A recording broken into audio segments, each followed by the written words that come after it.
After a crackdown by Maharashtra FDA on a McDonald's outlet in Ahmednagar, the McDonald's outlet has now changed its product's name, which has cheese in it. Now, the license of the outlet had also been suspended.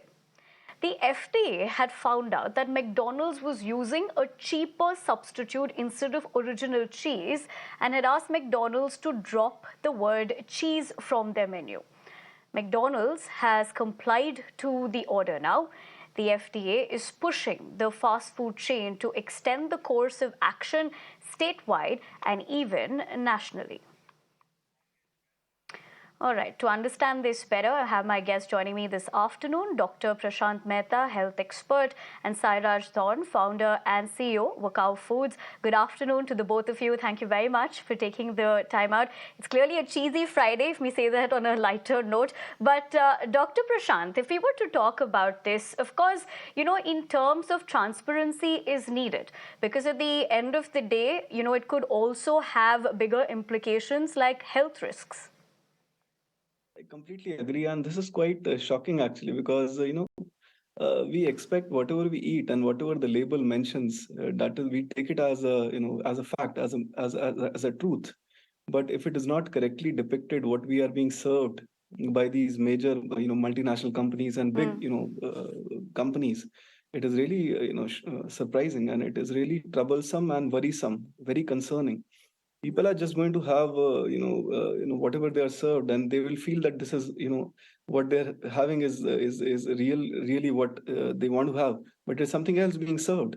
So McDonald's serving cheese, serving hydrogenated fat and hydrogenated synthetic cheese, which they have manufactured with with a synthetic process, and calling it cheese is quite surprising, and not telling people that it is not cheese, it is even more surprising.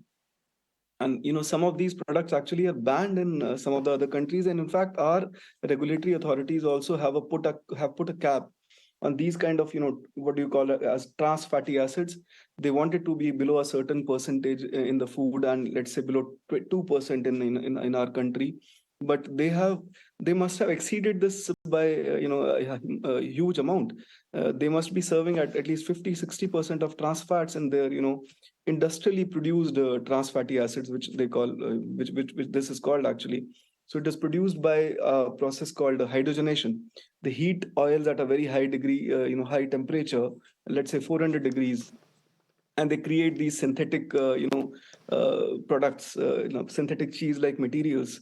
And then they use it because they are more durable, they are cheaper, they're easy to store, their shelf life is longer, and just because they want to make things easier for themselves, they're putting everybody's life at risk.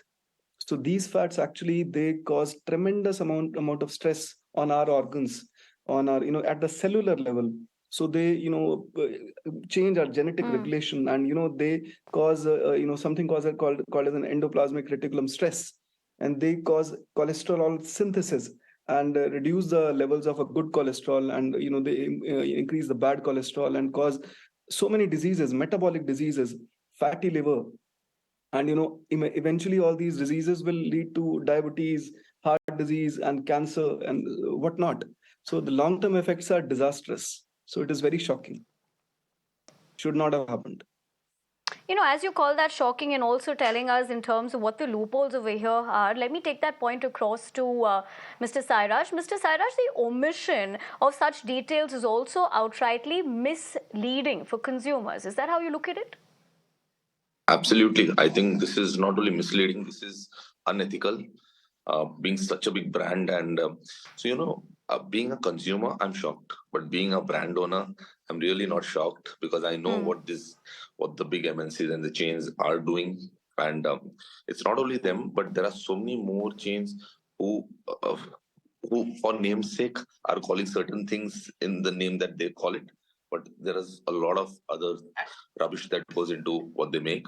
And I think this crackdown is superb. It has to be more stronger, and has to happen across the country, because it's not fair on the part of the brands to be doing this. Consumers give you so much love, and they patronize your products, and then when you break their trust by doing such things. It's absolutely wrong.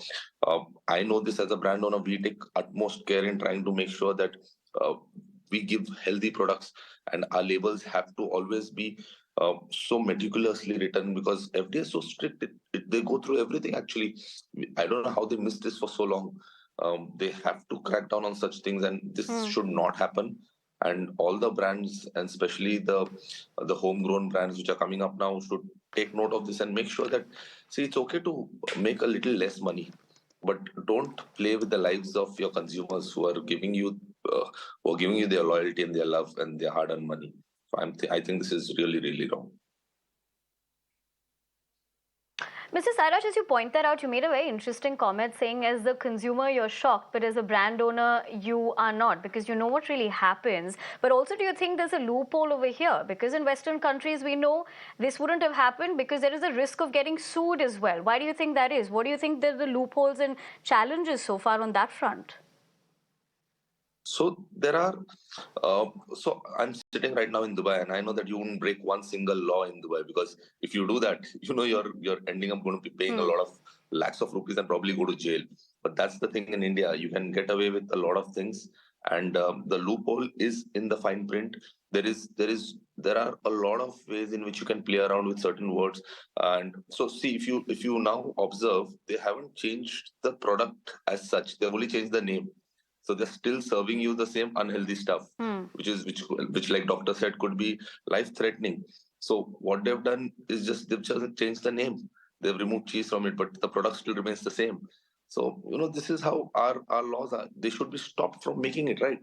They should be. So I think they would probably put it within that permissible level and then use it to make things easier. But there are a lot of ways in which you can find a way through, in India, and I think that we should have very clear laws and strict crackdown on such things to make sure this doesn't happen. We are seeing so many ailments happening today, and why is it? It's all 90% of it is because of the food that we eat, and I think we need to be stricter with that.